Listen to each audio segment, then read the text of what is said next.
potom kapitola sama pro sebe, protože dneska je to tak, že choreograf nemá... Máme už jenom 5 minut do konce. 5 minut do konce. Musíme to shrnout.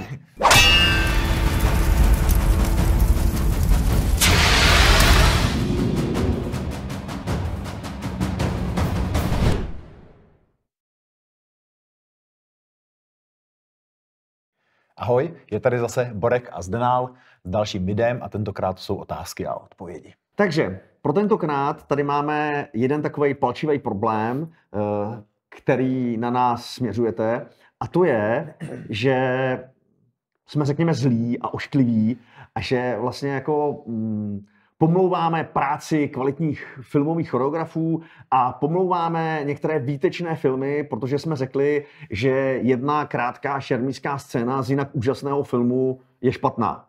Co ty na to? No, já s tímhle obviněním velmi nesouhlasím. A zkusím jakoby vysvětlit proč, protože nevybavuju si o tom, že bychom na nějakým rozboru filmového šermu řekli, ten choreograf byl idiot. To si myslím, že jsme neřekli. Řekli jsme, co se nám tam líbí, u některých teda věcí jsme říkali jenom, co se nám tam nelíbí, protože těch věcí k líbení nebylo mnoho, ale neříkali jsme, kdo je jakoby za to vinen. A není to tak, že takhle bych to řekl. Choreograf na filmu není už z principu všemocnej. Má nad sebou nějaký lidi, je tam nějaká hierarchie, je tam nějaká postupka toho, kdo má právo něco chtít a kdo by měl ty věci udělat. A rozhodně to není tak, že šermířský choreograf nebo jakýkoliv jiný choreograf říká režisérovi, jak to má natočit, nebo respektive jinak, jak to musí natočit, to se určitě neděje. Je to tak, že choreograf prostě nabízí tu možnost, ale jestli ji režisér vezme nebo nevezme, tak to je věc toho režiséra.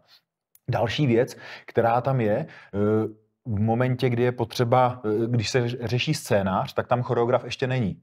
To znamená, pokud ve scénáři bude napsáno, vymyslím si, velký těžký chlap běží na jinýho chlapa, s mečem nad hlavou, chce ho seknout a ten ho píchne do nohy a on řekne au a spadne na zem, tak z hlediska bojového šermu je to blbost. Jestliže na mě běží někdo s mečem nad hlavou a já se vykašlu na to, že bych kryl hlavu a bodnu ho do nohy, protože přesně tak je to napsané ve scénáři, tak není jediný důvod, proč on v tu samou chvíli, nebo těsně potom, nebo prostě indes v tu samou chvíli, proč on mě tu hlavu nerozpůlí. Ale jestliže to je ve scénáři napsaný takhle, tak já jako respektive ten šermířský choreograf může říct, hele, tohle není úplně jakoby v pořádku a může nabídnout nějaký jiný řešení, jak by to třeba bylo logičtější. Ale jestliže rejža řekne, ne, já to chci takhle, tak to je všechno. Tak prostě šermířskému choreografi nezbývá nic jiného, než srazit podpatky a udělat to tak, jak chce režisér. Tak, když se bavíme o choreografech, staví šermy vždycky šermíř, nebo řekněme šermířský choreograf, nebo staví choreografie obecně jeden člověk u filmu a pokud ten film například z 80% je obojích beze zbraně, tak máme choreografa, který staví choreografie beze zbraně a protože je tam k tomu i dvakrát souboj na meče, tak postaví i souboj na meče, přestože není šermíř, nebo je na to pak speciální choreograf, který postaví tu choreografii na meče? Jak na kterém projektu, samozřejmě těch jakoby názvů nebo funkcí, který u těch kaskadérů můžou být, jako je hromada, že jo? Je tam, jak si říkal, fight koordinátor, je tam swordmaster, je tam potom stunt koordinátor, že jo, úplně nad tím, ale samozřejmě ne v každém filmu je potřeba fight koordinátor, protože se tam třeba nebojuje, ale jezdí tam auto po 2 kolech, takže fight koordinátor by tam byl samozřejmě úplně k ničemu, takže tam není. V momentě, kdy zase je to film, kde nedochází k boji s chladnýma zbraněma, tak zase tam není potřeba, že jo, swordmaster, protože není tam práce, kterou by tam měl a velmi často se děje to, že na těch menších projektech nebo vlastně i na těch středních projektech je to tak, že tyhle ty funkce jsou nějakým způsobem kumulovaný dohromady. Takže běžně se stane, že stunt koordinátor je zároveň fight koordinátor a swordmaster, prostě běžně se to stává. A ano, jsou filmy, kdy tam není specialista na zbraně, specificky třeba na meče, vymyslím si teďko, a je potřeba tam postavit ten souboj. A teďko je to celé o tom, že těch možností, jakým způsobem, jakýma se to dá udělat, je v tom filmu několik. Jeden je takovej, že který tam má ten stunt koordinátor, který tam má na starosti, že ten stunt department, tak řekne, potřebujeme tady postavit šermířský souboj. Já dám příklad, to neumím, mám tady pod sebou člověka, který to taky neumí, chceme, aby to bylo dobrý, tak pozveme na ten souboj jednoho externistu. A nebo řekneme, umíme to, postavíme to, anebo v horším případě se řekne, no umíme to tak trochu a tak trochu to postavíme. Jo, a tohle to všechno jsou věci, které ten film je samozřejmě jakoby živý organismus a všechny tyhle ty věci tam jsou. Samozřejmě, že jsou koordinátoři, kteří jsou úplně výborní a řeknou si, tohle to už není jakoby můj šálek kávy, tak to někomu dám, anebo naopak si řeknou, na tohle se těším, přesně kvůli tomuhle jsem ten film chtěl dělat a postavím si to a vyňuňá si to, jako protože to tak prostě jako bych chtěl. A samozřejmě jsou tam i ty extrémy, kdy ten koordinátor si řekne, to nějak zvládnu, jo, a protože prostě tam nebourá auto do auta a nepadá tam člověk ze 30 metrů, tak vlastně jakoby to není nebezpečný a jakoby zvládne to. Celý je to, co jsme mluvili i v tom předešlém dílu, celý je to o penězích. V momentě, kdy ta produkce ty peníze má a chce, aby to bylo dobré a je ochotna za to ty peníze dát, tak samozřejmě se na to, tak v podstatě jakýkoliv koordinátor na to dá tak kvalitní lidi, který má okolo sebe a který vlastně jako může zaplatit. Ale to je ten ideální stav, který se u filmu stává málo kdy, protože film přeci jenom je to průmysl. To znamená, je to o tom, že ten investor, ten vlastně přemýšlí nad tím, kolik milionů ho to bude stát a kolik milionů mu to vydělá. A v momentě, kdy a ten producent netočí filmy proto, aby prodělal. To znamená, jako on potřebuje, že jo, tam mít nějaký zisk a v momentě, kdy se ten produkční rozhodne, že ten šerm je pro něj tak málo zajímavý, že do něj nechce investovat a udělá ho v úvozovkách co nejlevnější, tak ho prostě tak udělá a jestli potom na výsledném filmu se to nějak projeví nebo neprojeví, on má pocit, že ne a je to. Padly tady 3 termíny. Swordmaster, fight koordinátor, stunt koordinátor. Můžeš trošku víc tady pro diváky nebo pro mě říct, jako, jaký je mezi nimi rozdíl? Co kdo z nich má za práci? Stunt koordinátor je ten úplně nejvyšší mezi kaskadérama, to znamená, to je někdo, kdo má pod sebou celý ten department, no prostě celou tu kaskadérskou, všechno prostě, co se tam na tom filmu řeší kaskadérského, tak to zastřešuje ten stunt koordinátor. A potom Swordmaster je někdo, kdo má na svědomí vlastně boj s chladnýma zbraněma. Není to jako je to Swordmaster, ale není to jenom o mečích, může to být kor, dýka, úplně cokoliv. To znamená, je to vlastně jako boj se zbraněma a fight koordinátor je zase někdo, kdo má ten boj bez zbraní nebo se zbraněma. Tyhle ty dvě, ten Swordmaster a fight koordinátor, velmi často se to prolíná, velmi často to je jeden člověk, jo, prostě jak to je. Ale samozřejmě Swordmaster asi nebude stavět, že jo, když bude přestřelka z druhé světové války, tak Swordmaster nebude řešit, jak tam ty lidi mají pobíhat s pistolema a jakým způsobem se mají střílet, ale pokud někdo skočí do zákopu s ostrou lopatkou, tak tady už jako samozřejmě místo pro Swordmastera nějaký by bylo, ale obecně je to tak, že Swordmaster prostě řeší boj s chladnýma zbraněmi. A kdo z nich je ten choreograf, který staví ty choreografie? Je to ještě speciální člověk, nebo vlastně za ty choreografie zodpovídá daný Swordmaster či fight koordinátor? Swordmaster je typicky choreograf, fight koordinátor je typicky choreograf, ale samozřejmě v momentě, kdy se tyhle funkce nějakým způsobem jako kumulujou, tak se samozřejmě může stát, že na nějakém projektu, kde je 5 kaskadérů, je jenom jeden stunt koordinátor a ten je zároveň fight koordinátor a zároveň je choreograf. Jo, přičemž ještě samozřejmě ty choreografy, ta stavba těch choreografií vlastně vzniká jinak. Neexistuje jeden způsob, kterým by se stavěla choreografie. Je to velmi individuální věc, každý ji má jinak. Potkal jsem choreografy na filmech, který postavili od prvního do posledního pohybu. To znamená, já jsem tam stál a koukal jsem na to, jak choreograf něco vymýšlí a řekl, udělej to. Já jsem to udělal, on tam zase přišel místo mě, udělal další 3 pohyby, pojď to udělat.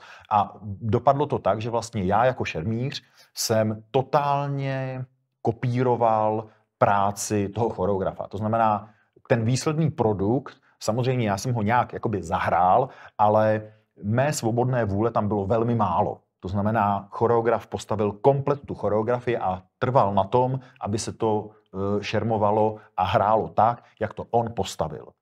To je jeden jakoby extrém. A druhý extrém, který já osobně jako potkávám častěji, je ten, že choreograf neřeší ten pohyb od A do Z, prostě neřeší úplně všechno, ale je to tak, že řekne chlapi, ve scénáři je napsáno, že se má stát tohle, tady má být nějaký odzbrojení, má být bodnutý do nohy a má vyhrát a má to být zhruba na 20 vteřin. A ty kaskadéři, kteří to potom nějakým způsobem šermujou, tak vlastně postavějí tu choreografii. A ten swordmaster nebo choreograf je u toho tvořivého procesu a nějakým způsobem do něj zasahuje, ale nevede ho 100%. A nebo, což se taky stává, u toho tvořivého procesu vůbec není, přijde na konci toho tvořivého procesu a až v tu chvíli s tím začne pracovat. A není to tak, že my postavíme choreografii, která vlastně jakoby skončí tak, jak jsme ji postavili jakoby my jako nechoreografové, ale je to tak, že my jsme vlastně, on tu naší práci bere jako nějaký základní stavební kameny a teďko do toho začne vstupovat a řekne, hele, tady nesekej odsud, ale sekni ho tamhle z té strany, prostě tady to předělej. Tady to máte moc rychle, tady zpomalte, tohle vytržení zbraně se mi nelíbí, ale je to hezký tempo, ukažte mi nějaký jiný. Tohle se mi taky nelíbí. Potřeboval bych, aby ten meč nešel na zem, ale aby letěl tamhle do vzduchu. Zkuste mi něco ukázat. Jo, tohle se mi líbí. To znamená, on jakoby si nechá navrhnout ten jakoby hrubý materiál, jakoby ten kámen a potom jako sochař z něj vyseká tu sochu, která ale používá ty kameny, který vlastně jsme tam postavili my. Tak. Jo, takže jako říct, kdo přesně je choreograf, je jasný, jakoby, kdo tam je funkce. Kdo tam je funkce a kdo je zodpovědný. Ale jakým způsobem vzniká ta choreografie, nedá se jednoznačně říct, prostě vzniká jak to zrovna funguje. Mně se líbí ten příměr, řekněme, s tím tesáním toho kamene a přeměnou do nějakého finálního tvaru. Kdo další, krom vlastně toho swordmastera, případně stunt koordinátora, může ještě zasáhnout a změnit to? Může to změnit třeba, nevím, režisér, protože se mu to nelíbí, může to změnit kameraman, může na to mít vliv zbrojíc, maskér, nebo někdo další z toho departmentu? A změnit to můžou úplně všichni. Papírově sice ne, ale skutečně ano. Je to tak, že samozřejmě na konci té choreografie, v momentě, kdy ten choreograf z toho kvádru vyseká tu ideální sochu toho Davida, tak v tuhletu chvíli musí samozřejmě dojít k nějakému schválení té choreografie opatrovejš, to znamená typicky režie. Většinou se to na těch filmech dělá tak, že kaskadéři vlastně natočej něco, čemu se říká previs, to znamená natočej v tělocvičně nějakých polokostýmech se zbraněma, nebo někdy i na lokaci, někdy i v částečných jakoby kostýmech a s originálníma zbraněma, zase projekt od projektu, natočej tu svoji choreografii se svojí kamerou. To znamená, natočej vlastně jakoby tu svoji práci s tím, jak oni by si představovali, že by to celé bylo. A s tímhletím previsem, s tímhletím prostě náhledem se jde za režisérem a říká se, hele, ve scénáři je napsáno toto, my jsme natočili toto, co ty na to? V ideálním případě samozřejmě režisér řekne, bravo, to jsem přesně chtěl, takhle jsem si to představoval ve svém snu, což se většinou nestává. A většinou režisér řekne, hele, je tam málo prostoru na hraní. Já potřebuji, aby v tom souboji prostě bylo vidět, že jeden je naštvaný na toho druhého a chtěl bych tam, aby tam aspoň 3 vteřiny prostě byly vedle sebe a nějakým způsobem si něco dělali. Jo? To je věc, kterou já tam dost často kritizuju v těch filmech. Jo, to znamená třeba takovouhle věc. A nebo třeba řekne, Ježišmarja, to je moc brutální. Já bych potřeboval, aby já vím, říkal jsem, že to je boj na život a na smrt, ale já bych potřeboval, aby jako to bylo trochu, přeci jenom budou se na to dívat i děti 12, let, takže jako trochu uberte, nebo naopak, jako chtěl jsem, aby tadyhle ten byl větší hajzl a z toho, na co se koukám, tak já z té techniky nemám pocit, že je hajzl. To znamená, jako někde něco změníte. Vzniká tam samozřejmě nějaká zpětná vazba od toho režiséra a zpátky se to, že ho převádí zase k tomu choreografovi, který to nějakým způsobem upravuje a tohleto kolečko vlastně trvá tak dlouho, dokud je čas, a nebo dokud není režisér spokojený. Zažil jsem režiséry, kde se tohle udělalo jednou, dvakrát a režisér začal být spokojený a skončilo to. A zažil jsem i režiséry, kdy se 14 dní před natáčením udělal souboj a všech těch 14 dní se to pinkalo tam a zpátky, protože vždycky, když to režisér viděl, tak si vždycky ještě něco vymyslel, nebo se mu vždycky ještě něco nelíbilo. Takže jako je to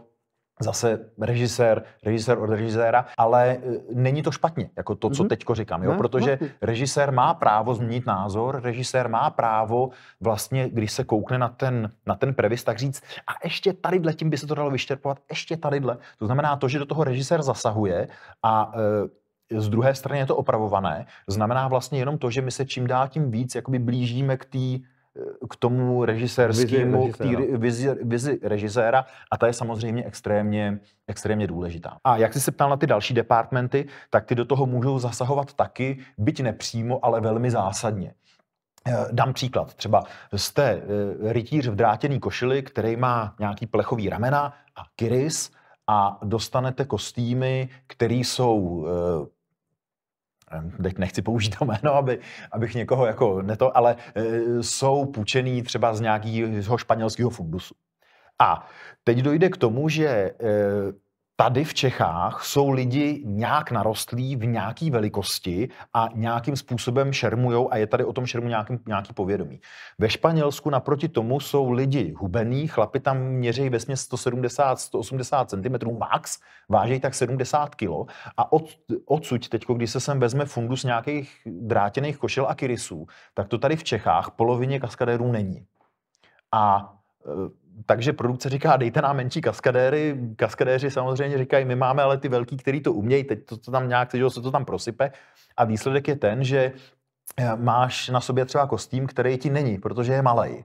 Velmi často se mi stalo, že třeba mám na sobě drátěnou košili, ale ta drátěná košile nemá ty rukávy takhle, jako ty starý, ale má ušitý rukávy jako sako. Mm-hmm. To znamená, že když chceš zvednout ruku, tak v lokti to jakž tak jde a jakmile ji zvedáš, teda jako do lokte to zde, a jakmile ji zvedáš tady, tak zvedáš celou drátěnou košili. Což jako jasně je nepříjemný, ale přes tu drátěnou košili máš typicky 1 až 3 opasky, který ti to, že ho drží v pase. A takže najednou se ti stane, že ty máš kostým, který by ti do té choreografie zasahovat sice neměl, ale ty v něm nejseš schopen udělat věci, které by si v něm jakoby potřeboval udělat. Pak se mi taky několikrát stalo, že jsme dostali zbraně, kdy po nás chtěli, aby jsme bojovali v uvozovkách na život a na smrt a aby to vypadalo jako drsnej boj, ale dostali jsme zbraně, které byly z lisovaného papíru. To znamená, to je zbraň, kde já se musím hodně snažit, abych upravoval dráhu seku a abych tu zbraň nelámal. Což samozřejmě jako lidi, kteří mají něco našermováno, tak můžou se k tomu nějak přiblížit, že samozřejmě bude to vypadat o něco hůř, ale pořád to ještě bude rychlý, pořád to bude ještě jakoby aktivní a divák, který není kovaný v tom šermu, nebo prostě není to nějaký zkušený šermíř, tak si nemusí všimnout té změny. Ale v momentě, kdy dám papírovej meč i hercovi, který vlastně má za sebou 0 šermířských tréninků a jediný šerm v jeho životě je ten, že měl 5 zkoušek a teď má tenhle ten výstup, tak ten herec samozřejmě není schopen vlastně vymýšlet to zápěstí. Nám se v Africe stalo, že jsme dělali jeden projekt, kde se právě šermovalo se zbraněma z lisovaného papíru. Prostě rozhodli se tak, že to tak bude. Mohli jsme říkat, že to je blbost a to je tak všechno, co jsme mohli říkat. A tam došlo k tomu, že třeba v té choreografii ten herec prostě 4krát tu zbraň zlomil. A my jsme prostě vrátili se na začátek, točilo se to a on ji zlomil jednoduše proto, že prostě si ní seknul moc silně a on třeba seknul někoho přes záda, on ho měl seknout, ale neměl zlomit tu zbraň. Jo, což u toho říkám, ten lisovaný papír je extrém, to jako, co se mi stalo, ale dneska se vlastně běžně používají zbraně se dřeva. Jo, to dřevo samozřejmě vydrží víc než ten papír, ale stane se, že se občas zlomí. Běžně se dneska používají nějaký kovový náhražky, to znamená nějaký duraly a takovéhle věci. A vlastně, kdybych měl říct, kdy naposled jsem já na šermu šermoval železem, jako myšleno tím ocelí, tak to by bylo třeba 7-10 let dozadu. Dobře, a co někdo další? Třeba kameraman. Může kameraman ovlivnit choreografii? Jasně může a tady jsou filmy, které jsou nastavené tak, že režisér ví, co od toho kameramana chce. To znamená, ten režisér říká, vem mi to takhle a chci vidět tohle. To znamená, v tu chvíli to kameraman vlastně jakoby neovlivní, protože je to na tom režisérovi, který to už viděl na těch previsech. Ale jsou i filmy, kde vlastně kameraman nabízí a jsou filmy, kdy kameraman vlastně dělá v úvozovkách jakoby druhýho režiséra. To znamená, režisér říká, co chce vidět a kameraman mu říká, hele, já to vezmu takhle a vezmu to takhle. To znamená zase, ten kameraman může samozřejmě říct, hele, my tady budeme na detailu, protože to jsou úplně super emoce, tadyhle prostě tohle pozbíráme tohleto a já jako šermíř si v tu chvíli můžu drbat na hlavě a říkat, taková škoda, my máme tak dlouhý záběr, 10tempový asalto, kde se toho tolik stane, ten herec je šikovnej, umí to a tohle celý se prostě dalo vzít v tom mástru i s nohama se vším všady a mohlo to být úplně jako pro mě strašně krásný, ale kameraman se rozhodl, že ho nohy nezajímají, ta technika, že je pro něj druhořadá a že celou tu scénu prodá přes tu emoci, kterou ten herec zahraje. Takže ano, všechno tohleto do toho může vstupovat a říkám, neexistuje žádnej jakoby krystalický nebo neměnný úzus, který by u toho filmu platil. Neexistuje. Prostě je to živý organismus a každý ten film je trošku jiný. Dneska choreograf a vlastně kaskadéři vůbec nejsou u toho finálního střihu. To znamená, do toho závěrečného jakoby výstupu, který se objeví v tom filmu nebo na obrazovce, tak vlastně choreograf už vůbec nevstupuje. Jo? Není přizvaný k tomu, až na výjimky samozřejmě, jak jsem říkal, že to je ta améba. Může být projekt, kde v tom střihu řeknou, choreografe, pojď sem, protože my nevíme, co s tím, ale toto jsem já ještě nezažil a nemluvil se mnou v tuhle chvíli, nebo nemluvil jsem s žádným choreografem, který by řekl, hele, oslovili mě, byl jsem tam a z těch záběrů jsem vybral ty, co mě se líbily nejvíc. Jo, takže prosím vás, dochází nám studový čas, jsme rádi, že nás sledujete a pokud nás chcete sledovat dál, buďte tak hodní a staňte se členy kanálu, dejte nám odběr, přispějte nám na Hero a tak podobně. Takže Zdenal a Borek, díky a čau.